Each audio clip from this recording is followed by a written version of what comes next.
So I would say that the alternative information and some information not from the mainstream, which they write in English, they listen in English, they don't are on the place and so on, and they get some press releases from maybe Ministry of Foreign Affairs, from Pentagon and some other people. This is very important now for people to get alternative information.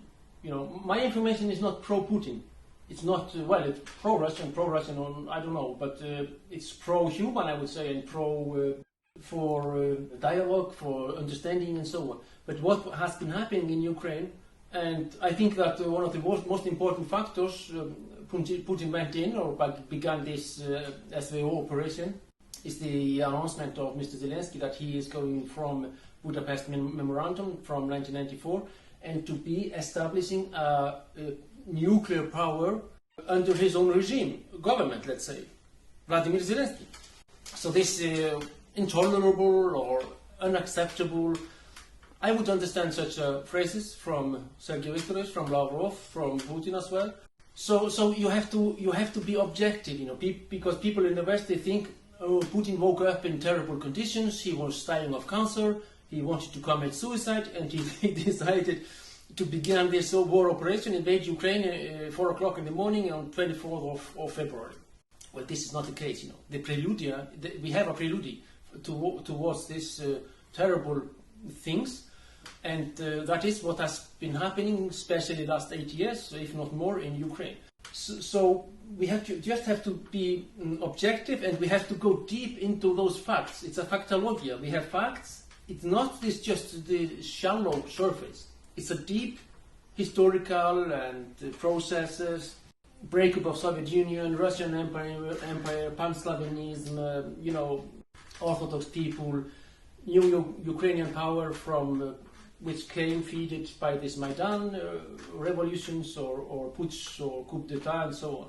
But if you are a serious person, you have to understand what's the background, what has been happening, and why this is going in this horrific, terrible and tragic manner, which is now going on. So in Iceland we have way mainstream. I was Icelandic working for 20 years for the Icelandic State National Broadcasting Service, and I was not agreeing as to some.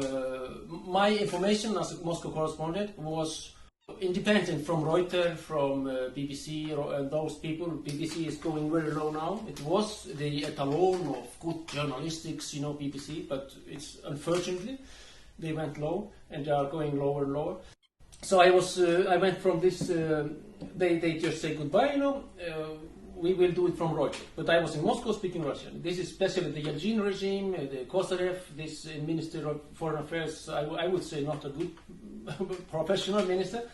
And how this was happening during, Yeltsin, Yeltsin, a sick person for 10 years, anyway. So now I'm working for Radio Zaka, it's another channel, but they began repressions against this channel. And it especially began after we just took over, this Bucha massacre. They claim. I just had the chronology, on a paper, what happened 13th of March, 34th of March, 1st, 2nd April, Sunday, 4th of April. And we took this over and analyzed. When Anatoly Fedoruk came to Bucha, when this Sergei Botsman, leader of some right-wing organization, came, and when those bodies appeared on the streets of Bucha suddenly, when this big delegation of foreign press came from the West, and reporting those terrible things. And for example, they claim that the bodies, they were lying 2 weeks or even 3 weeks on the street. It was 15 degrees hot.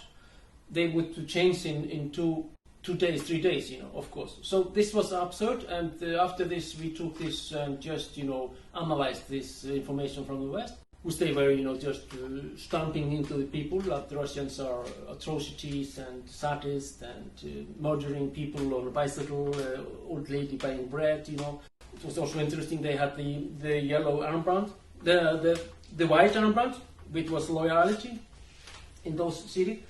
So they are repressing channels, they are closing down, they are firing them from offices.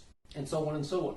This is a very tragic thing, and it's interesting that this class of journalists, writers, this intelligentsia or intelligent people, it is in Scandinavia, I think Germany as well. This class was always a little bit left from middle, leftist class, But the Russophobia and the success of mainstream is so high that this class, this writer, they are such a hating Russians, and they don't want to hear another point of view. When they are talking about tolerance, LGBTQ plus is good, should be, and tolerance to this. But if somebody has other information, deeper knowledge, historical knowledge, I'm also a historian and so on, he should be, never talk. You just close his mouth, eyes and everything.